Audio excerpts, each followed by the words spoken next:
Might be a lot of swearing, a lot of yelling, a lot of noise. You'd probably be a little bit thrown off by it. It would be like walking into an aircraft hangar maybe and hearing the mechanics on the airplane just yelling at each other, which you have to do if it's that noisy.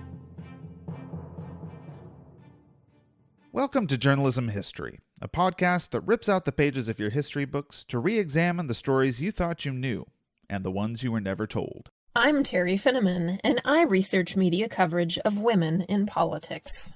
And I'm Nick Hirschon, and I research the history of New York sports. And I'm Ken Ward, and I research the journalism history of the Great Plains and Rocky Mountains. And together, we're professional media historians guiding you through our own drafts of history. Transcripts of the show are available online at journalism-history.org/podcast. This episode is sponsored by the College of Journalism and Mass Communication at the University of Georgia. For more than a century, the college has educated students to relentlessly pursue the art, science, and integrity of stories. They're committed to following First Amendment principles in a digital-first environment as they prepare democracy's next generation. Take a moment and imagine, in your head, the typical American newsroom. What do you see? For many people, you may be imagining something you've seen in a movie like Spotlight, or for some of you who are perhaps a bit more seasoned among us, something like All the President's Men. In either case, following intrepid reporters in pursuit of the story. And for many of us, we're probably building the newsroom around the reporter and putting them in an era that we can relate to. We're probably not imagining the newsroom of a generation or two before any of that, the span from about World War I through the start of the Cold War, an era mistakenly believed by some to be slow or absent of innovation. And odds are we're neglecting others in the newsroom, and that we're lumping all those reporters together as though they're all the same, even though their work often involved vastly different skill sets and fulfilled different functions in the massive industrial undertaking that was the daily newspaper. In this episode, I'm joined by Dr. Will Maury, Assistant Professor of Media Law at Louisiana State University and author of the book The American Newsroom, A History, 1920 to 1960. Will is kind enough to take us on a tour of a typical mid-century American newsroom and introduce us to the various roles performed by those in that newsroom. And along the way, he describes some of the major shifts experienced by the newsroom during this often overlooked period in American media history, while helping us to understand the promise and problems of the state of transition that today's newsrooms are themselves in. Will, welcome to the show. So I absolutely love this book, and I learned so much about this era and about this topic, and I thought that I understood it to begin with, but it turns out not so much. For you, though, why this era? Why the 1920s through the 1960s? What is it about that time? Yeah, so it's kind of thought of as a stable, unchanging golden age, and I tend to be a little suspicious of these moments where nothing happened, because I know lots of things probably happened, and so I was just curious about looking into this particular time period, mostly based on a hunch that maybe it was actually pretty busy and lots was going on. After all, you have two world wars, the beginning of the Cold War. There's a lot of other history happening during this time period. And my advisor, Richard Kubowitz, was also a big supporter of investigating the supposedly golden age for journalism. Well, that makes sense. So let's take kind of a tour of this space, like the American newsroom at mid-century, right? We've got to pick a date, so maybe we'll stick right there in the middle, like the 1940s and the 1950s. So we're in the average newsroom. And this was interesting. In your book, it's very specifically the average Midwestern newsroom. And so take a minute to talk about that. Why aren't we in sexy New York City? Why are we in Kansas City or somewhere like that instead? I think Kansas City and places like Oklahoma City and even Chicago and Minneapolis and St. Paul, these cities represent more of the typical newsroom city. A metropolitan newspaper would have at least 100,000 circulation, but it wouldn't be in the millions like a New York paper would be, or LA paper might be, or a few Chicago papers, to be fair to Chicago as the second city.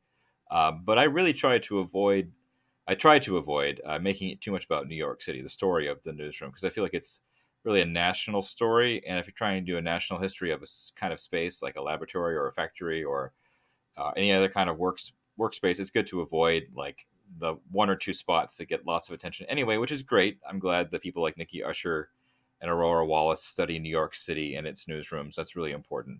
But I love the idea of just walking into a newsroom in the middle of the country, in the middle of the day, in the middle of the century and just kind of experiencing what news was like when it was manufactured in those kinds of spaces. Sure. And are there big differences between, like these papers in New York and in other parts of the country, or is it just a matter of scale? Scale. There's also a different attitude maybe about your competition. There might be a couple other rival papers in town, but really, everybody, and so it's much more of a community. Even if you're rivals with, let's say, the morning paper across town, you're the evening paper. It's not so much a life and death struggle as it's a healthy competition, and so I think there's a different vibe, as the kids say, with the newsrooms of the mid-century, middle of the country. Still competition driven, but maybe not quite as cutthroat and intense as you would find in New York. Sure, that makes sense. Okay, so we're in the newsroom. We're in the American newsroom, and Yeah. just for listeners who don't understand, this is surprisingly just one relatively kind of small part of a much larger building. You see a news building, and you assume the whole thing is reporters running around, but there are lots of other departments. The presses and the delivery dock and the people who work with that equipment. They're in that space. Another thing we notice when we look around this newsroom is I don't see anybody from advertising. I don't see anybody from circulation. What's up with that? Where are those people? Well, they're a different part of the building, and I tell students that the newsroom's sort of like the cockpit in an airplane. I mean, the airplane is probably 99% not the pilots, so it's good. You don't want them flapping the wings, out there on the wings. That'd be a bad sign. But the newsroom space is the headquarters, the nerve center, kind of the computer, I guess, of this large factory that was manufacturing newspapers as a product. Another good metaphor is making milk. Michael Stam's book, Dead Tree Media, talks a bit about this analogy that the newspaper was very prone to spoilage. So you would have breaking news from your rivals in radio and then TV. And so you really had to hustle to be competitive, even if you provided more of that analysis bit. But it's separate from the other parts of the newspaper because it's supposed to be where the news gatherers and producers and editors all assemble. And I think the first thing you would notice is definitely how noisy it was, depending on the time of the day you're at. But let's say it's a late morning or something like this, and you have a news meeting, a news conference. Might be a lot of swearing, a lot of yelling, a lot of noise. You'd probably be a little bit thrown off by it. It would be like walking into an aircraft hangar maybe and hearing the mechanics on the airplanes just yelling at each other, which you have to do if it's that noisy. Sure. So we're in this room then, and we see like big sea of desks, like it's all of these desks, and those belong to the reporters, right? So maybe we should start there. What's it like to be a reporter in this era? I know it's 40 years. It's a big span of time, but what's it like to be a reporter in this time? How did they get here? What's their job like? And start there. A lot of them would have ridden their bikes in or taken the bus or carpooled. I mean, not everyone had a car, but let's say you drove your car. Maybe you're doing pretty well for yourself. You're like a 10-year veteran of the newsroom. You've driven yourself, maybe a buddy, into work that morning. And the desk that you have is your space. You get to have that little chunk of space. It's sort of like if anyone's ever been to a software company, like a programmer or some other person who was a tech worker has usually one small piece of real estate in this big sea of desk, and that is their spot. So they customized it. Some people are really neat. A lot of people are pretty messy. You might have piles of papers on your desk. Maybe it started out with the ambition of being a clean space, and instead you have all these clippings on your desk. So there's no way to look at the news unless you go to the morgue, which is the newspaper library.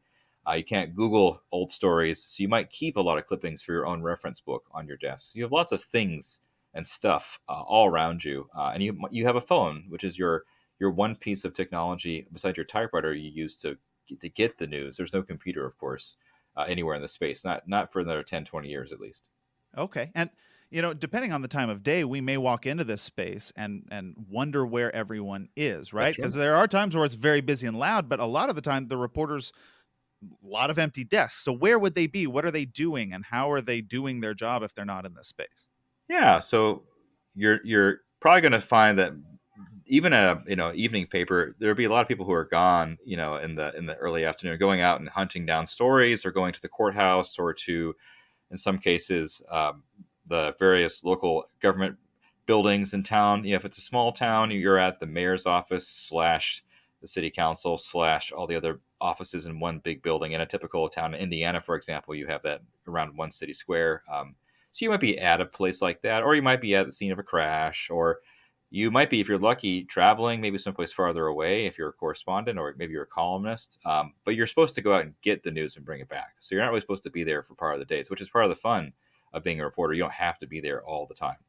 Well, and in this era, and this is something that I was learning about while I was reading your book, it was really interesting. There were, right, the idea of the leg man, right? The Yeah. person who is out of the office, and that's kind of where they do not just, their news gathering, but that's where they do some of their composing in their heads and then over a phone. Mhm. Can you talk about this new position? There's a section of the office or of the newsroom where we're going to see these folks called the rewriters, and what that relationship is all about, because that's something I don't think we have, or maybe we do have parallels to in modern media that I'm just not thinking of right now.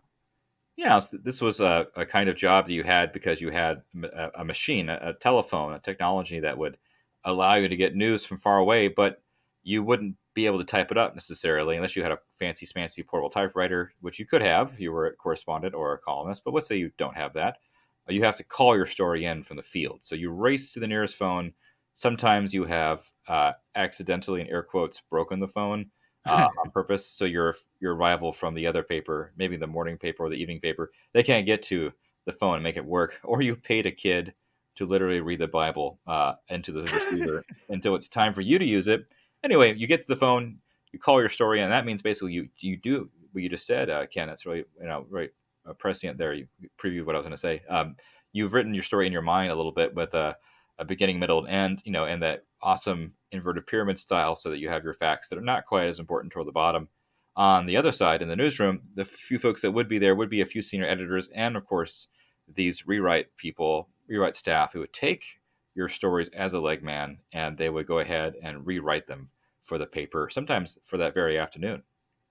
So who else do we see in this room, right? If we've got this big room full of reporters, I do see some offices sort of lining the edges of this space. We Yeah. can talk about them. There's also this weird U-shaped desk in the space. And I know sometimes it might be a different shape, but if we've got all these reporters in here, are these also reporters? Who else is in this big open space? Yeah, so the few folks who would be there for sure in the middle of the day, would be the copy editors, who are often older reporters who have transitioned into a more sedentary role. They might have older children, or maybe they are literally gimpy. They have they have getting to a point in their career where they can't race around anymore, and they might have injuries or health conditions. But they're all very spry in their mind, of course, and so they're there to do the fact checking and a lot of the just basic grammar and spelling fixes. This role was kind of a versatile all-purpose role, and nowadays, we miss them when we don't have them as much. But they're still there, still around, and they're still really important, especially at a magazine, or other kind of long-form journalism place. Even online, you really need those kinds of folks. But anyway, the U-shaped desk would have a copy chief on top. He, or sometimes she, would be supervising their copy editors below them around the edge of this desk, and they would pass the copy toward the copy chief, heading toward the top of the U, or in some cases a W or a T or any other kind of letter shape, and that would get one last check by the copy chief. So what about how this space is laid out then? So we've got these desks scattered around. One of the really interesting things your book focuses on is the spatial relationships that exist within the space of the newsroom. How does that hierarchy play out in terms of who is sitting where among the reporters in relation to some of the other spaces in the newsroom? Yeah, so you're asking kind of how the shape mattered, for the people working in it. Sure. And Yeah. does where you're sitting in the newsroom denote anything about your Oh yeah, yeah. status or hierarchy within the organization? Yeah, definitely. If you're in the corner away from the editor, you're probably not that important. You might be a cub reporter, which is not a bear in the form of a reporter, but a literal newbie, cubby. And your job would be really to impress your bosses. You're sort of a super intern. You graduated from being somebody who runs errands, maybe doing some light writing, or you might still be doing that role, and you might have a desk you share with 4 or 5 other kids, and they often were younger people who were in high school or sometimes in college. But the closer you were to those edges of the newsroom, the more important you were. So the star reporters would be sitting, maybe if you have the picture of my book on page 24, the illustration of my brother-in-law, Jeremiah Moon, who does such good illustrations in the spirit of Stephen Beastie, that great British illustrator with those three-dimensional cutouts. The folks toward the edges near the editors, they would be the stars, and they would be the ones you would want to be like. So you'd be looking across the sea of desks, kind of envying them and their proximity to the editors, and thus the good stories and some of the nice bennies you would have if you had been there for a while. Okay. Now, what about these rooms along the edges of a Oh yeah. newsroom then, right? Who is occupying those spaces? One of these rooms, I'm sure, compared to the others, which often have windows with people who can, then they can look over the newsroom, but there is one room that is definitely not doesn't have a window, right? The dark room. So Yeah. who's working in there? What's their relationship in particular with the reporters out in the bullpen? Yeah, so that's the layer of the photographers, and they have their own space and their own customs and culture in that space. They would be developing photographs, which my hipster listeners, they still do. You can still do that. You can still develop your own pictures, and it's really fun. It's really messy, but it's really beautiful to see your own photography come to life right in front of you. That would be dark because you don't want any light in there to spoil the development of the photos. So you'd have red lights on in that room, for example, so you wouldn't ruin the developing images. But that would be a special space. And there's also one group of people you don't see who are not in any spaces. These are women. They would be maybe in a different part of the building, or if they did have a room, it would be completely separate from the newsroom for the ladies section or ladies page of the paper. Why separate? Well, they thought that the women couldn't handle the rough and tumble craziness of the main newsroom. And that, of course, would go away, right? Over time, after World War II, especially, women would not go back to the home. They would stay. They insisted on staying, which is great. And the unions would help them with that. So you have maybe a few more women in the newsroom than you would before. And maybe you would take off the door from its hinges, and it would be more open to the newsroom. To be literally more accepting for your presence to be there as a woman reporter, and not just working on the women's section, which of course is still important. Kim Voss talks a lot about this with her work on female food columnists and society reporters, and so does Candy Carter Olson. So these are really important people, but they had a kind of a gender segregated newsroom right on through the 1930s in most big newsrooms. What about some of these other offices then that are ringing the edge here, right? We have Yeah. editors, but when we say editor, that's a broad term, right? What sorts of editors do we have inhabiting these spaces, and what's their relationship with the reporters that they're looking out on? Yeah, so there'd be three top dogs in the newsroom. Usually, there'd be the city editor, sometimes called the Metro editor, a few other variations, but that person is basically your immediate boss as a reporter, and that person may have just come from the reporters' ranks themselves, but that's kind of an intermediary between the reporting crew and the copy editors and what's called the managing editor, and that person is really the day-to-day captain of the newsroom, sort of the first mate of the newsroom, and above him and sometimes her, there'd be the editor in chief, and this person would be thinking about how to deal with the publisher and the owners and that kind of thing, and would look at the paper, as a finished product, but wouldn't maybe be as involved as the managing editor and city editor in the day-to-day production of the newspaper. And there was a joke, of course, if you had a title that had the word editor, it may not mean anything unless you had an actual paycheck to go with it. So there'd be lots of various kinds of quote unquote editors in charge of aviation news, or space news later on, or science news. But those folks were more an editor name only. The arts editor and the editorial folks, they have a little bit more leeway, and they are actually able to kind of speak as equals with the high mucky mucks of the newsroom. But they're off in their own corner, the editorial people, for example, because they're supposed to be writing opinion columns that represent the voice of the paper anonymously without any bylines. Okay, and one of the things your book really focuses on is the evolution of labor relations, right? Yeah. Unionization throughout this era, and as a consequence of that, right, we can really see the relationship between the editors and the reporters change. What was it like in terms of that boss employee relationship at the beginning of this era compared to maybe when we're hanging out in this newsroom now in the 1950s? Yeah, by the time you get to the mid-century, it's a much more white-collar job with a lot more respect for, I think, different kinds of news workers and less petty firings and people being tossed out at the whim of the editor or managing editor. Early in the century, though, you were paid by space, sort of by word, if you were like a blogger today, and you could be fired much more capriciously. There's all kinds of infamous stories of people being canned because they were either late or maybe they were early and they caught the eye of the editor, or they didn't do a good job on one story. So it was a much more capricious is the word I'll use again, space earlier in the century before World War One. After both World Wars, though, all these people have been drafted and served in the military, and they had a taste of some authority and some responsibility. I think, both women and then later on people of color, and of course your standard white guys. They all had a taste of some of that more distributed power, and I think the union really played into that and let them stand up for each other. So you have a much more collaborative space. Even the fact you would walk in to that news briefing or that news conference, and you had a chance to kind of pick your story for the day and to ask questions. That was a pretty late innovation at a typical newsroom, but a really important one for democratic power sharing in that space. Well, it's interesting you mentioned that because I wanted to ask you. I find it absolutely fascinating how much more collaborative the entire enterprise Oh yeah. became during the period you're talking about. And that includes things like the relationship between photographers and reporters. Whereas Oh yeah. early in the era, your book says that the photographers were really looked down upon and not really seen as peers by the reporters. Whereas by the end of the era, it's much more a collaborative relationship. Does that come out of a similar place, a similar shared experience in the war?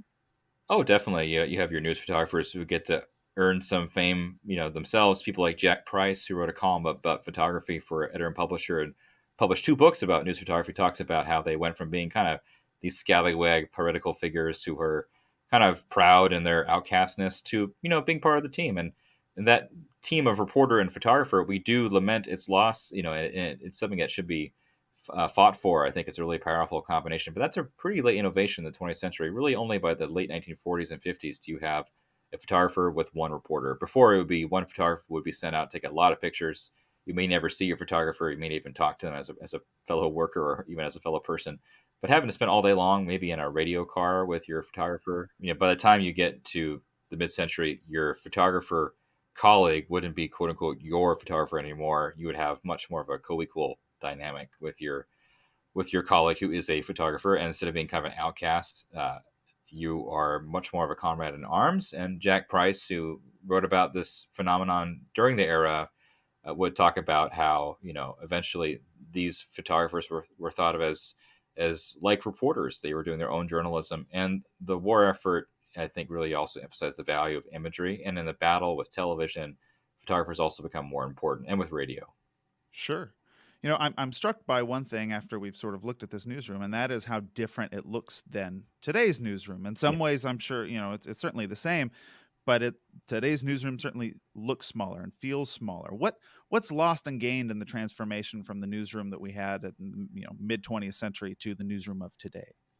Yeah, so that's a great question. The newsrooms of today are much more like the newsrooms of the 19th century or maybe even the 18th century. They're small and more mobile. They might be someone's house, like they were when they first began to be that kind of space. At the hyper niche, hyper vertical news organization called GeekWired.com in Seattle, which covers the tech industry, there is a small office in Ballard they do have as a newsroom, but many of the reporters and editors work from home or work in coffee shops, and so you have a space you can still go to, which is important for a shared identity, I think. But you might lose out on that in some places which don't have a central gathering spot anymore. And I think you lose some of that collective identity, even if you can collaborate with all kinds of cool digital tools and work together on Slack, for example, which is actually a lot of fun. You can have your own channels and things. It drives bosses totally crazy. It reminds me of the newsroom, and maybe gather around the urinal to gossip about your boss, which is where you go, where you went to pee and then chit chat. But there's a lot of things that you don't have, so that can be bad too. And I do hope there is always some kind of newsroom space. Even a small one is good. Maybe you don't need acres and acres of desk, but some kind of space is good. When I was the advisor at my last university's campus paper, they had a space. It was in a basement. I moved them up to basically a glorified closet. They had a window, but they were near the action. They were near the faculty, and they could be in there, at least a few of them at a time. And I think that made them feel like part of the team. And so I hope that even with small newsrooms, we can retain some of that teamwork and some of that collaboration that I think is really there in these spaces. So in your book, you say along those lines, you say that the newsroom is both a physical space and a symbolic one. The quote was a pragmatic place and an idea. So if we could walk away understanding one thing about this place in this era, what would that one thing be? Yeah, so the newsroom was a place that reflected its times. It was a primarily white institution for many years, and a primarily masculine one, sometimes toxically so. But over time, it reflected society's changing norms and integration, and became a space that women and people of color could be at And I hope that the ideal of the newsroom, the idea that you could work together to solve complicated problems and advocate for transparency, I hope that part sticks around. I don't think we need some of the uber macho in league with those who are already in power vibes that you get sometimes in these spaces. The good parts, I hope, the soul of journalism parts that I'm quoting Walter Williams here. Those parts, I hope those continue.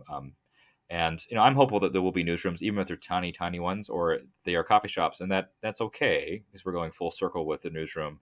So I tried not to end on a note of despair in my book. I try to end on a note of like putting these spaces in context because they were the product of their eras. They were industrial journalism buildings and newsrooms, and we still have journalism, but it's not maybe industrialized like it was. Sure. So that brings us to the last question, and we always like to ask the same final question of our guests. So I'm really excited to hear what you have to say here. Why, in your opinion, does journalism history matter? Oh, it matters because it shows you how journalism is and what it may yet turn out to be. I think knowing its past informs its present in really profound ways. It doesn't repeat itself, of course, but it might really help you understand why it's so hard to recruit and retain people of color, or why it's still really tough for women to make the same amount of money as men, or why making unions a thing is so tough in some newsrooms and in some journalism organizations. And so I think journalism history really helps you understand current events and problems in a better way. At least gives you some grounded thinking about problems that we face in our own moments. Absolutely. Well, I really enjoyed our conversation today, Will. Yeah. Thank you so much for being on the show. Thank you. Well, that's it for this episode. Again, if you haven't read it, the book is The American Newsroom, A History, 1920 to 1960 by our guest today, Dr. Will Mari. So thanks for tuning in, and be sure to subscribe to our podcast. You can also follow us on Twitter at JHistoryJournal. That's all one word. Until next time, I'm your host, Ken Ward, signing off with the words of Edward R. Murrow. Good night and good luck.